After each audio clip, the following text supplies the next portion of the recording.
Alrighty, you guys, we're here to talk about mutation breeding today. It's one of the questions I get asked quite a bit on the server that we run.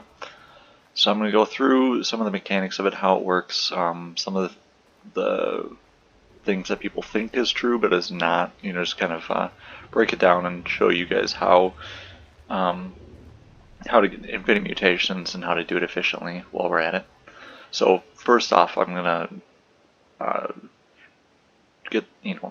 make it clear there is no cap on mutations.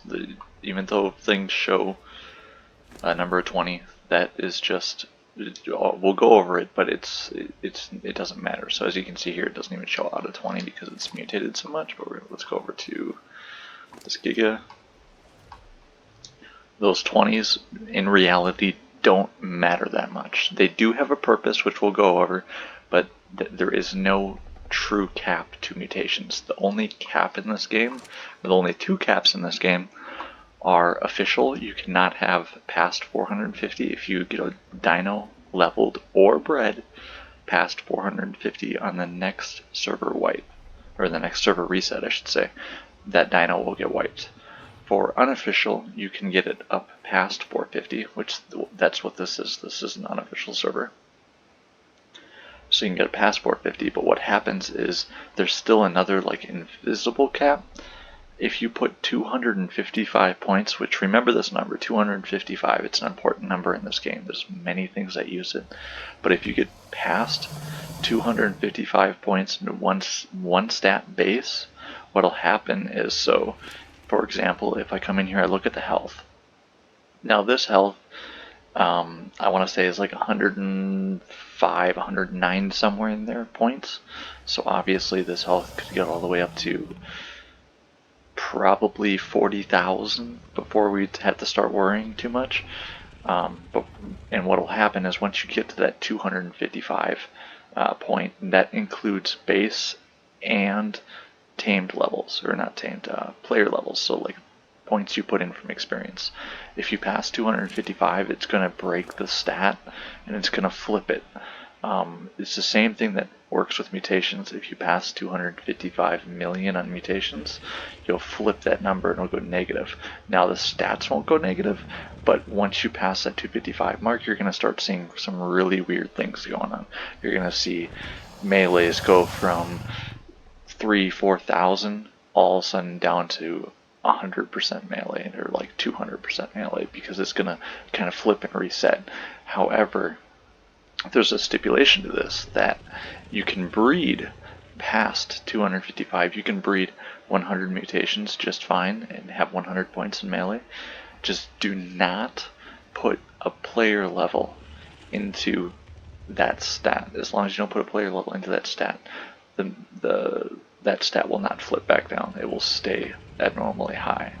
So the end game, if you technically bred for a very, very long time, or on a super boosted server for very many, a shit ton of generations, the end game is to have 1,000+ points into each stat, and then put all your leveled stats or leveled points into movement speed. That's the end game.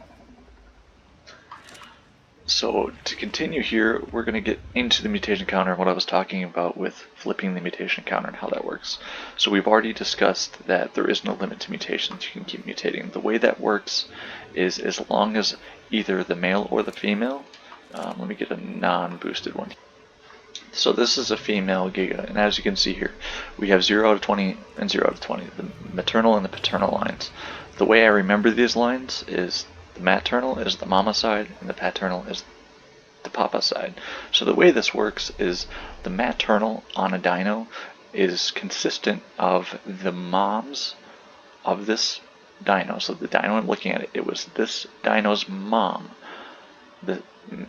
Of that parent, it was the maternal and the paternal added together that made the maternal on this dino. So for the paternal, it's the opposite. It's the dads of this specific dino with both of his lines added together. So on an offspring, these lines are independent until you use the offspring to breed. But on an adult or your breeder, these lines are very crucial. You have to add them together, and then depending on the sex, that's how it will get handed down to the offspring.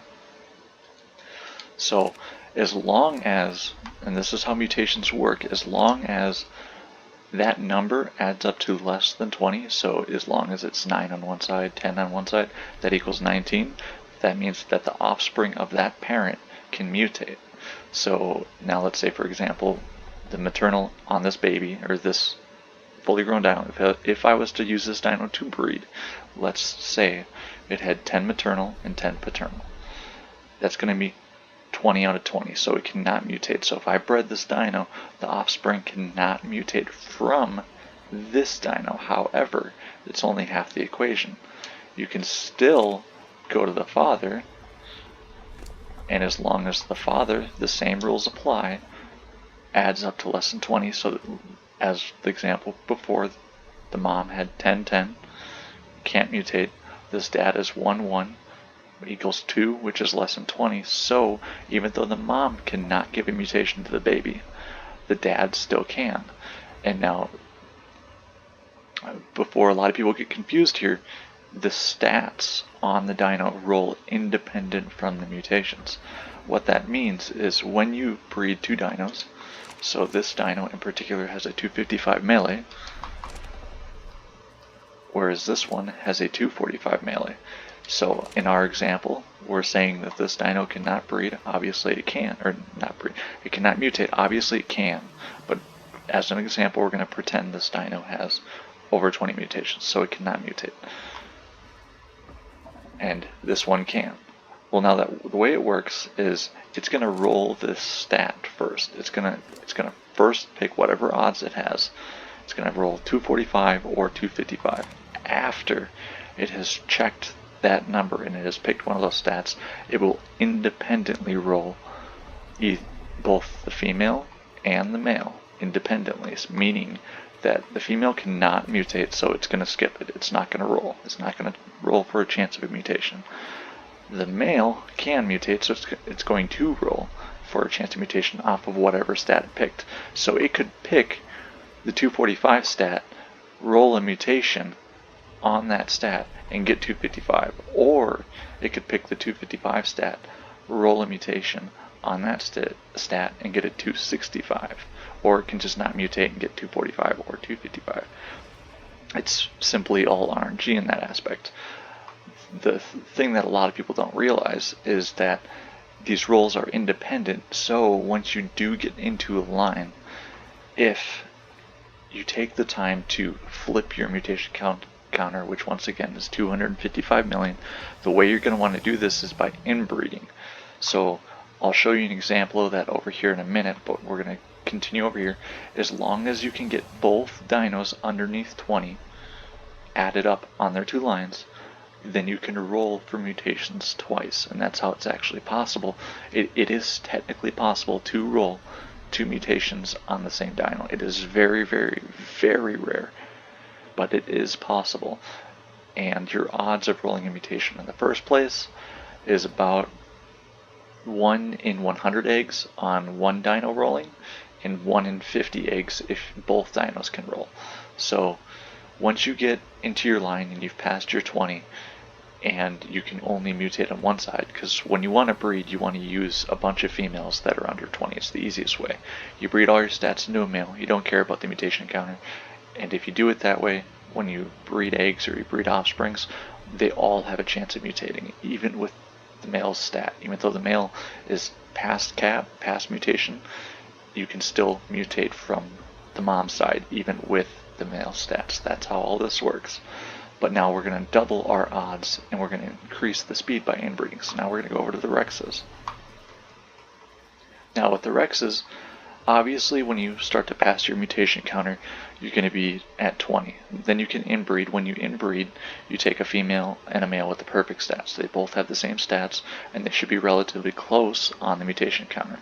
So before I show you this, I'm going to explain it. If you hit your 20 on mutations, and you breed it with another female, well, let's say the person was a male, you breed it with another female with your 20 on mutations. They both have the same stats.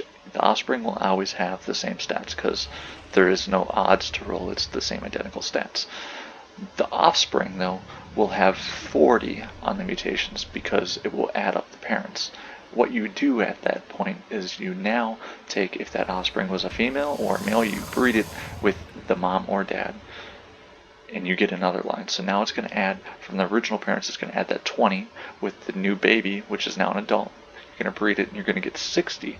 Now you have a new child with 60.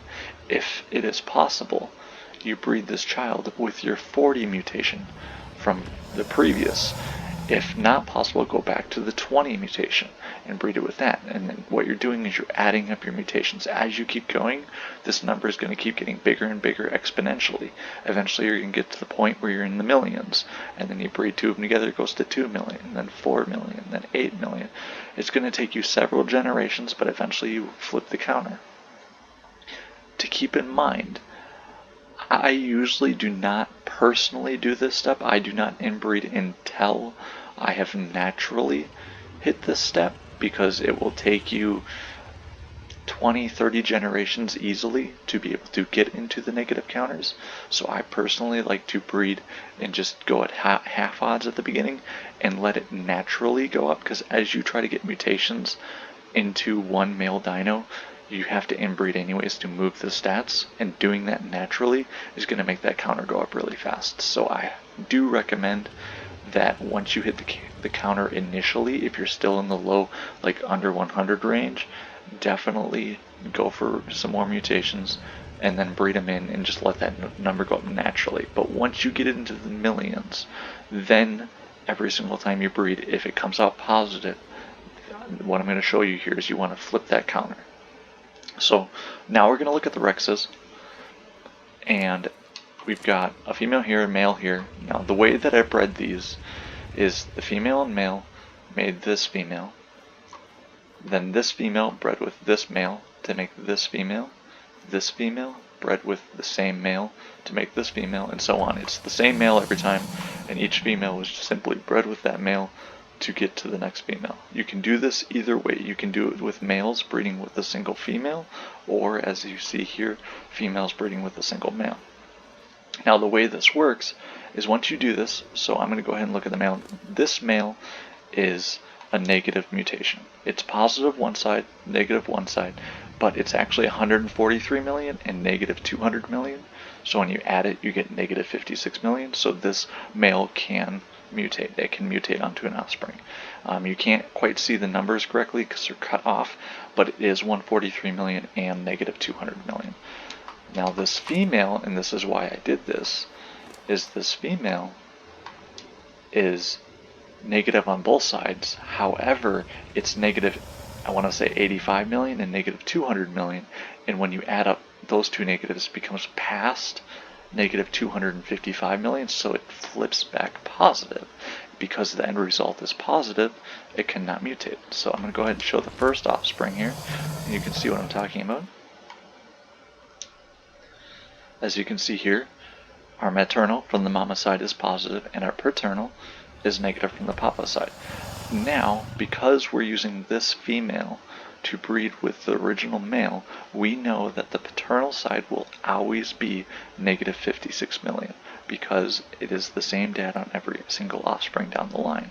Now, because we have a positive on the maternal now, and the maternal is going to keep changing because we're using a new female every time, we know that we can take the paternal and just simply keep minusing it, because we're adding a negative number, which makes it a minus, and we can just keep minusing it until we get that maternal side to go negative.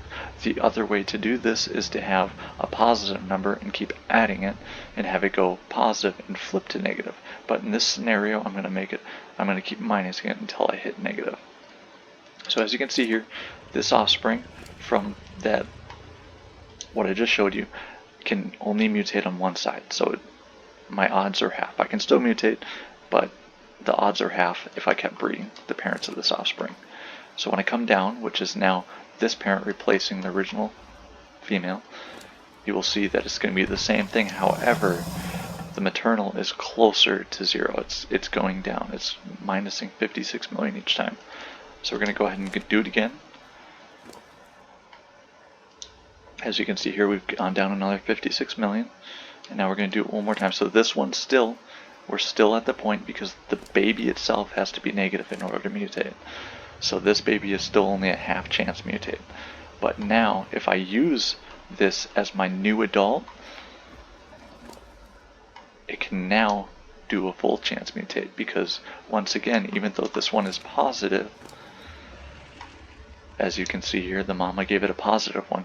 It is the combination of the two that determines the roll. As long as it's underneath 0, or 20, as long as it's underneath 20, it can mutate.